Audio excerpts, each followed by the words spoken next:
नमस्कार दोस्तों, स्वागत है फिर से एक नई वीडियो में। पिता का कर्ज। गांव के एक गरीब किसान रवि की एक ही ख्वाहिश थी, अपने बेटे अजय को पढ़ा लिखा कर बड़ा आदमी बनाना।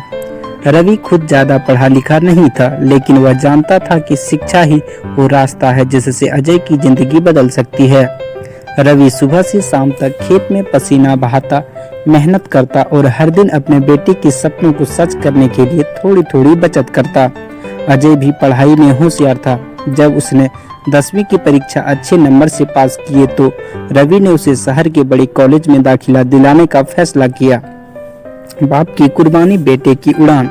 कॉलेज की फीस ज्यादा थी, रवि के पास इतने पैसे नहीं थे। उसने अपनी आधी जमीन गिरवी रख दी, लेकिन अजय को इसका एहसास तक न होने दिया। शहर में पढ़ाई के दौरान अजय का जीवन पूरी तरह बदल गया। उसे नए दोस्त मिले, नई दुनिया देखने को मिली। धीरे धीरे उसे गांव और वहां की सादगी बेस्वाद लगने लगी। कॉलेज खत्म होते ही अजय को एक बड़ी कंपनी में नौकरी मिल गई। अब वह एक ऊंची इमारत वाले फ्लैट में रहने लगा। गांव में जब भी पिता की याद आती तो खुद को यह कहकर बहला लेता, अभी मैं बहुत बिजी हूँ, बाद में पिताजी को अपने पास बुला लूंगा।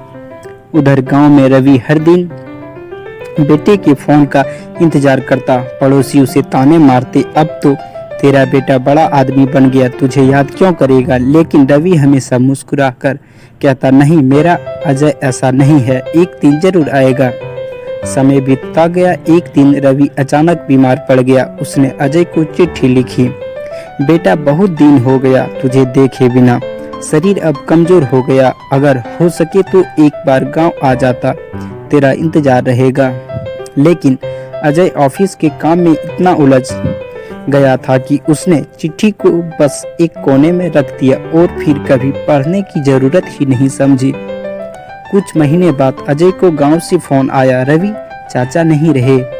अजय के हाथ से फोन गिर पड़ा। वह बिना देर किए गांव पहुंचा, लेकिन तब तक बहुत देर हो चुकी थी। गांव वाले ने उसे बताया कि रवि ने अपनी आखिरी सांस भी बेटे के इंतजार में ली थी। अजय को जब पता चला कि उसके पिता ने उसकी पढ़ाई के लिए अपनी आधी जमीन बेच दी थी तो वह अंदर से पूरी तरह टूट गया। उसने वो पुरानी चिट्ठी निकाली जो कभी उसने पढ़ने की जरूरत ही नहीं समझी थी। अब उसकी आंखों से आंसू रुकने का नाम ही नहीं ले रहा था। वह पिता के पुराने घर के दरवाजे पर बैठ गया और फूट फूट कर रोने लगा। लेकिन अब रोने से कुछ बदलने वाला नहीं था। जिस पिता ने उसके सपनों को पूरा करने के लिए अपने दुनिया बेच दी, उसे वह आखिरी वक्त में एक झलक तक नहीं दे पाया। कहानी की सीख, हमारी जिंदगी में माता पिता का स्थान सबसे ऊपर होता है। उनकी कुर्बानियों को समझने में देर न करें, क्योंकि जब वे चले जाते हैं तब पछतावे के अलावा कुछ नहीं होता। जय हिंद दोस्तों, थैंक यू।